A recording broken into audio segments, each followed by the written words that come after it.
Hi, this is Creativity. I'm your girl C. I'm here with a remodeling of my studio. As you can see, it was very uninspiring and I wanted to make it into a Bohemian escape.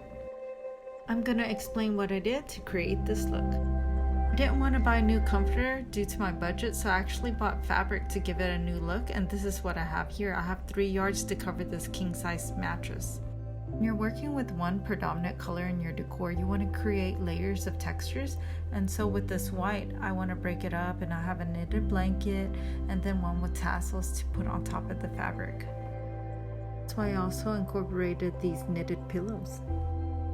I came across this wooden carved room divider and I thought, wow, this is similar to the aesthetics I wanted from the Thai wooden carved headboard, which was definitely out of my budget. So voila, headboard! I made this bed canopy and it's really straightforward and easy, and I'll show you how.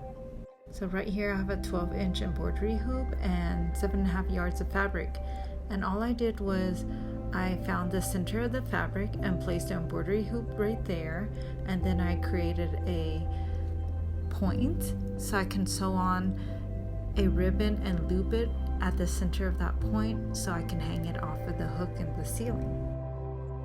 To further create this bohemian vibe, I actually used woven baskets, one as a nightstand and another one to hold my candle holders. I loved how the candle holders and lanterns had their own shapes and designs on them. It lent more of a visual interest into the room, and it made it more eclectic, as well as these gray accented designs at the nightstands, and this jute rug I was able to turn into a wall decor, and I hung up with hooks.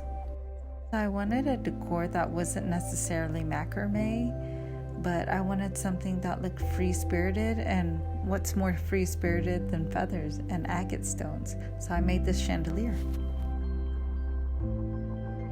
I felt as if something was still missing from my room, and then I remembered there was a rug my sister was no longer using, and as you can see, it completed this entire look. And that's how I did my DIY remodeling of my studio into a bohemian escape. Thank you so much for watching, and if you like this video, please hit that thumbs up and subscribe to my channel if you haven't already for more content.